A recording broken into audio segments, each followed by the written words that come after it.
H210. Igual, dugulako hori, finkotasun bezala, ez da H210.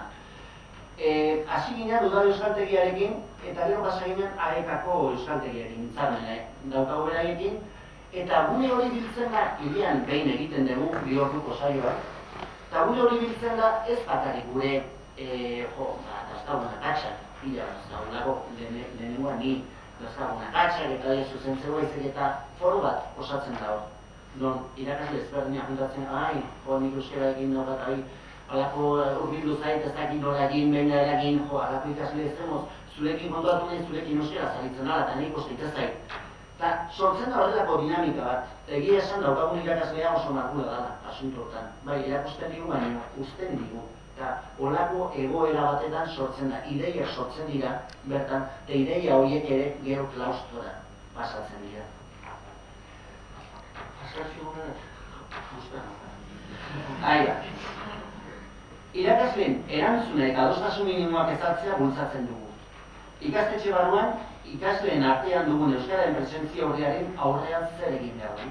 Hora, holako, 130 euskararen erabilera zer egin behar du. Batzordeak klausuraren aurrean proposamena batzuk azaltzen ditu. Adibidez, nola jokatu ikasle bat gaztelera zuzentzen bazaigu? Gertatu da. Batzordeak behatu du badaudela zenbait irakasle egoera hau normaltzat hartzen dutena. Oie, me pasa estos apuntes de ayer irakasle bateri eta bai pasako izkizu. Zerbait gertatzen dago. Eta gure helburua ibilbide hori moztu eta aldatzea da. Proposamena, batzordea proposamen bat egiten du klausurari. D-ereduko ikastetxea garen ezkero, araudiaren hartako jokaera da. Beraz, erantzuna errepresibo bat behar du. Eritzi. Beste eritzi bat. Beste klaustokide batera. Garrantzitsuena irakasleen komunikazioa da. Beraz, nahiz eta euskaraz ez egin ezin dugu komunikazio lotura hori moztu. Bakoitzak, dependatzen du berea, adostasuna. Hori da gu nahi duguna, adostasunak iristea. Hau da, pixkat musean egiten da bezala. Igual 10 jokatu, 2 hartzeko. Baina 2 horiek jartzen ditugu. Eta adostasuna, baina urtean lortu genuen, ikasleen bat gaztelera zuzentzen bada, komunikazio euskaraz egin dezan komunikatuko zaio. Eta zailtasunak izan ez gero lagundu egingo zaio, baina beti ere euskaraz. Hori da, minimoa lortu genuen. Helburua guretzako, batzordekiko, lortu dugu. Guretzako, arazo larria zen ohitura okerra ezartzen ari zela pixkanaka. Klaustroan hitz egin da. Adostasuna lortu dugu. Jarrera hori zuten irakasleek aldatzen dute jarrera. Beste proposamen bat eta laburtik nuanez. Proposamena, ikasleek duten euskararen erabilera ikastetxe barruan neurtu egin behar da. Eta beraien honetan eragin zuzena izan behar du. Batzordekideak 10 apostu egiten dugu. Guk neurtu egin behar dugu eta ez baldin badute euskaraz hitz egiten, D-ereduko ikastetxe bat da, hori notetan eragina zuzen izan behar du. Bestea, oso ongi, desadostasunak izan zian. Desadostasunak, azterketako notak eta euskararen presentziak ez du zertaz baldintzatu beharrik. Beste batzuk, esan dugu baietz, adostasuna, minimoa. Ikaslearen boletinetan, notekin batera, beraien euskararen erabilera buruz informazioa bidaliko zaiela. Eta 5 esaldi onartu genituen denen artean. Notak oso ongi, Jose ez dakiz zer, oso ongi notak, baina posibilea ematea. Gelan ia beti euskaraz aritzen da, gurasoak ibari. Gelan askotan euskaraz aritzen da. Gelan batzutan euskaraz aritzen da. Gelan askotan gazteleraz aritzen da, edo gelan gehienetan gazteleraz aritzen da. Gure lana da informazio irakasle o gurasoen pasatzea. Eta gero hausnarketa bat egin dezaten. Gurasoen esparruaz hitz egiten dugunean, komentatu zaizuen nolako gutuna eta bialtzen zaien animatzeko. Bai? Zaldi horiek, eta ikasleek euskararekiko duten jarrera ez dela negatiboa onartzen badugu, eta beraien arteko harremanetan ez dutela erabiltzen euskal giro eta esamoldeak, kaleko euskara, ez dutelako ezagutzen, zerbait egin behar dugu irakasleok. Guk ere gure klaustroan euskaldun berri asko dauzkagu. Ez dutenak ezagutzen giro eta esamolde horiek. Orduan, ikasleentzako ona dana, guretzako ere irakasleentzako ere ona da. eta ikasleentzako saio bat, o 3 saio, 2 orduak antolatu genituen bezala, presupuesto aldetik eta ezin genuen, eta irakasleentzako saio bat antolatu zen 2 ordukoa. Eta ikasleekin landu zen, ia gauza berbera, irakasleekin landu zen. Adosten dugu, Urtsitza taldearekin saio bat egitea. Non, erakutsiko dizkiguten giroak, esamoldeak, esaera zaharrak. Ondoren guk ere, gure hiztegia barruan kokatu eta erabili ditzagun. Erabilera honen ondorioz, transmisioa sortatuko da. Nik erabiltzen hori badut, beste nola ere pasako diet. Bueno, hirugarrengo esparrua. Gurasoa. Urduña ikastola BHko gurasoen ezaugarri linguistikoak aipatu bat ditugu lehen. Berriro diote, 95%, gaztelera, ama hizkuntza. Etxean erabiltzen duten hizkuntza gaztelera da nagusiki. Horregatik oso esparru garrantzitsua da. Normalkuntza sortatu dadin, beraien implikazioa nahita ezkoa da. Gurasoak ekarri bat ditugu guregana. Eta transmititu behar dugu arazo bat daukagula. Ez dezatela pentsatu, ikastolan matrikulatu daudelako euskaldunak sortuko dituztela. Semea da. Hori pusatu egin behar dugu. Ez da egia da. Orduan, nola lortu gurasoen implikazioa? Guretzako nahiko arresi izan duzan modu hortan. Guraso elkarteko gurasoekin hitz egin genuen. Eta orduan sortu genuen batzorde, gurasoen batzorde.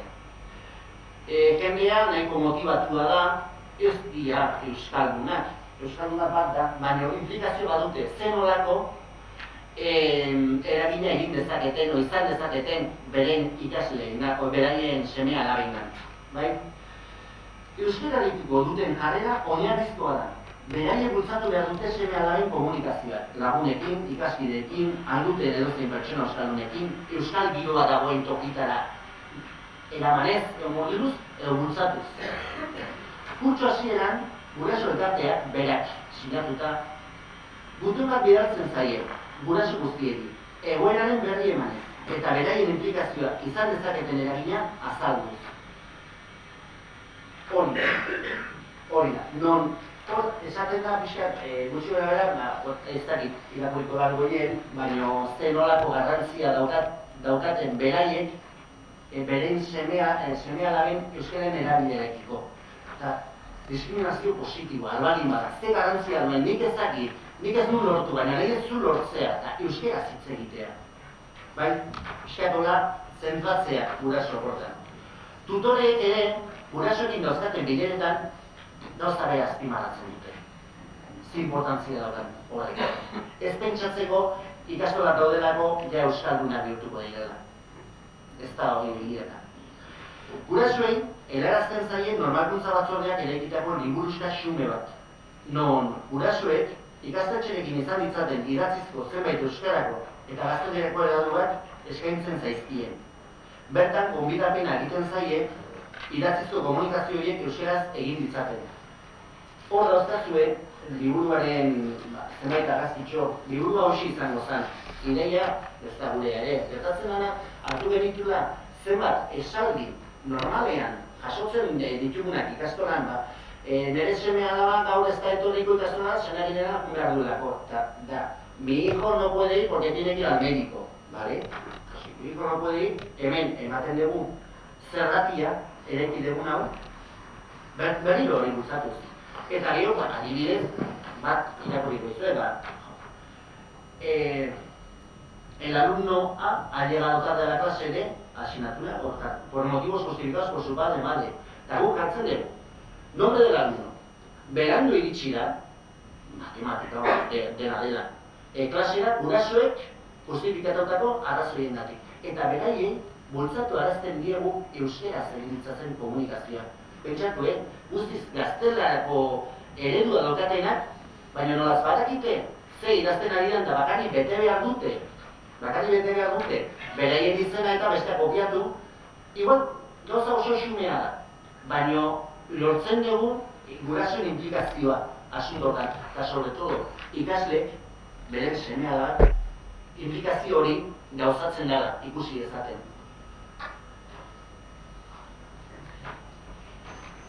Bueno, lehen ikasleen atalean aipatutako noten boletinetan 5 esaldi horiek ere aipatuko ditugu. ikasleegi, bai, gurasoegi bihartzen zaie gutun bat, esanez ze erabaki hartu dugun, eta zer nolako importantzia daukan guretzako, nahiz eta oso nota honak atea, euskaraz ez baldin badu hitz egiten, azkenean gertatuko zaio ikasle horri, ez dakigu, ze etapan, baina gertatuko zaio, ez duela menperatuko euskara. Eta kontraesan ikaragarria da, euskaraz ikasten nahi naiz, hizkuntza batetan ikasten ari naiz, non ez duela menperatzen. Iritsiko da momentu bat, ezin dudala ikasi. Eta, bueno, ez zaigu gustatzen hortaz hitz egitea, baina gurasoei esatez daie. Zenbait alditan porrota, eskolako porrota ere hortik sorta daitekeela. Nola leike ikastea hizkuntza batetan, eta berez erabiltzea hizkuntza hori. Iritsiko da momentu bat, nire hiztegia inurria dana, ez nizela gai izango aurre egiteko, nire ideiak espresatzeko, edo edozkin goza egiteko ikasketa barruan. Hor dezue, eredu bat besterik ez da, non egitugu gurasoak implikatu. A ber, zer gehiago goztego. Bai. Hori da. Bai. Ikastetxean ere, beste gauza bat, iruditzen zaigu oso importantea dela, gurasoak ere euskararekiko jarrera hori gauzatzea eta bermatzea.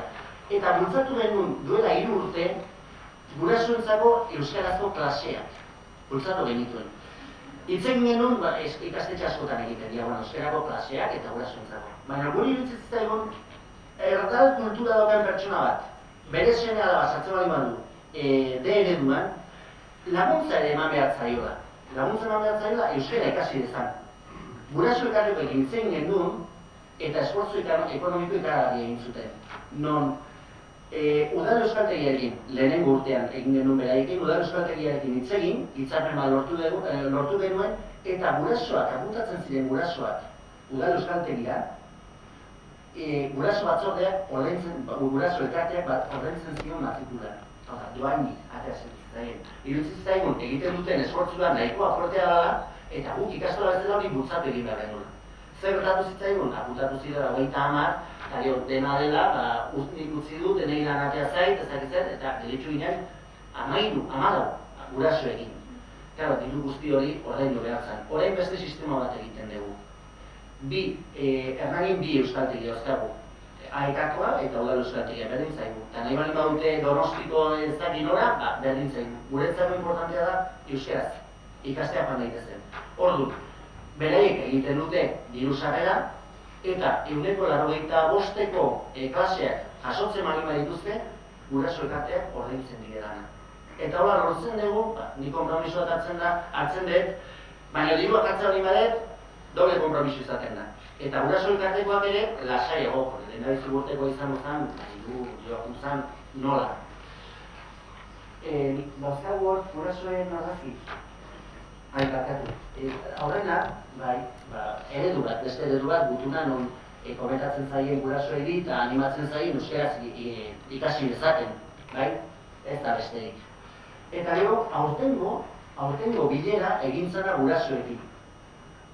Bueno, gera handia da, guztira 16 guraso apuntatu dira aurten, hor dituzte, atzean, implikazio ikaragarria hor dago guraso elkarteko lehendakaria zutik da ona, gutuna pasaz eta ez dakit, 16.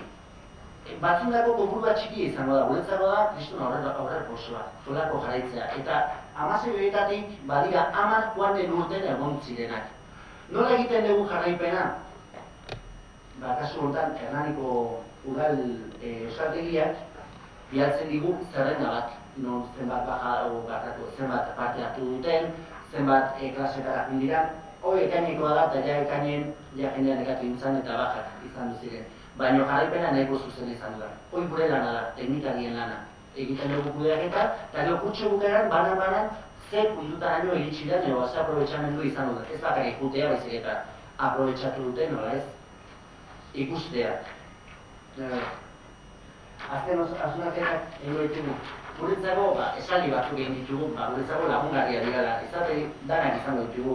Horako momentua, zeiten nahi dezanak kontra hemen bakar-bakarri nago, ezakit hau dutzi bet eta nire klaseak emango ditut, guretzako igual lagungarria dira. Emaitzak ez ditugu inoiz momentuan jasoko, hori garbi daukagu. Beraz, ez gara abiatzen ez bali madugu momentuan ikusten emaitza hori. Egoera honetara iristeko denbora bat pasa da. Eta euskararen presentzia areagotzen den ala ez ikusteko ere, denbora pasatzea ezinbestekoa da. Lehen Nikolak esan duena, ezinbestekoa momentua, denbora pasada, halako egoretara iritsera harinez urme ikastoran, non euskararen erabilera horia, denbora ere beharko dugu, horren aldaketa nabarmentzeko. Oso garrantzitsua da pazientzia handiarekin jokatzea. Implikazioa bilatzen ari garenez, ez ditugu askotan guk esperoko genituen emaitzak jasoko. Askotan gure espero ezin pertsona, porque hemen pertsona eta hitz egiten ari gara, ez usteko ikaragarria jasotzen, ez du pentsatzen ez du jo, honek lagunduko dit hobea ematen da, ez nire jolasketa jani sagarra jateko garaia da, bale. Guretzako benetako akatsa egoera normaltzat hartzea. Ez hola gaude, ez dago aldatuko da, norbaitek aldatzea bali gaude pixkanaka. Eskolaren eragina oso mugatua da. Egun batean ikasleak ikastetxean igarotzen dituen ordu kopuru bat nahiko urria da. Hori da nabaratu. Beraz, ezin ditugu emaitzan dit espero epe laburrean. Mikel Zalbidek duela 2 urte hori izan zuen eta izan estadistikak egan ez ditu non. Azkenean, figatzen zaretezen bat demo pasatzen duten ikastetxe barruan, eraginak taldegu egin zerbait, baina ez pentsatu eraginak guria gala. Eraginak minimo bat daukagu. Azken hausnarketa horiekin, nik uste lasai gelditzen gara laguren, ez dugu emaitza segituan jasotzen, baina hor ditugu. Eta hitzaldi hau bukatzeko aipatutako lan asume hau ezinezkoa izango zen. Duela 4 urte gure lankide baten adiskidetasun bultzakara jaso ez bagenu.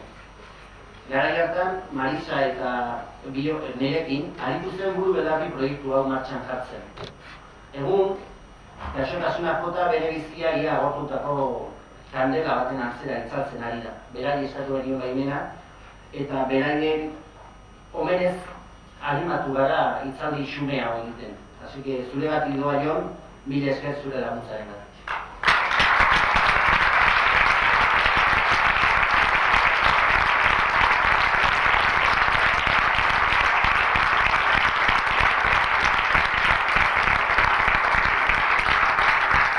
Eskerrik asko, ikusten duzu, berotzen hastea, gauza da behin berotu ezkero denbora gutxi izaten da.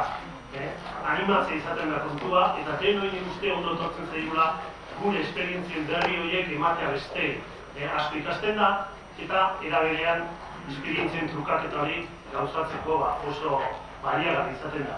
Orain, denboraz kanpo gabiltza, baina norbaitek galderatxoren bat edo zerbait badu, kaskar egingo genuke, tartetxo txiki bat utziko genuke galderaren bat, edo izango bazenute beraiei egiteko edo egiladukizunen bat edo, bai, eskuantza eta, norbaitek nahi badu, bai, Atera da diapositiba bat, jartzen dituen 5 esalditan erabileraren neurketa edo. Eta jartzen duen lehenengo hitza gelan. Hora da gelan, ala pasabideetan da? Jarri dugu gelan, arroze ez du baina, bai. Arroze ez du baina, guk pasabideetan, gelan, jolasketan neurtu egiten dugu, bai. Agian bera, iradokizun majoa aldatu beharko ditugu. Ez dugu aldatuko filosofia, jendea dago ados horrekin. Baina igual, esaldiaren moldaketa hori, agian, zuri esker lortuko dugu. Ez da bakarrik gelan, guri interesazaigu iztunak nintzea, ez gelako iztunak.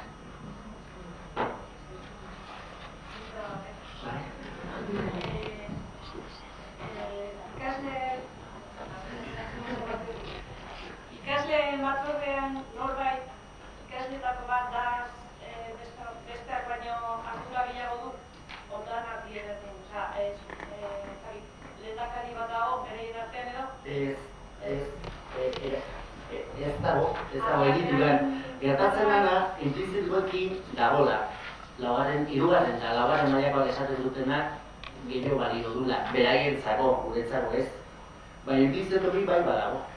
helduagoak direnak, beraiek gainean dira beteranoak, ordu martxan jarraitzen dute. Aurten hor lau artegi azalduko dira, zaudela hola, bila deritu naute honea eta ze garantzia ze egingo dut, eta kontatu zenean gauza xume bat zango.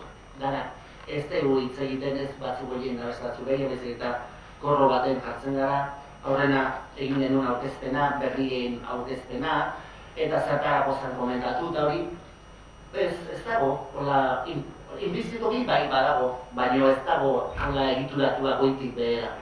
Ez. Besterik? Ez dago? Bueno, bazkanteak gozez izango zete eta nire esker etortzeratik eta nire esker Marisa eta Xerogon.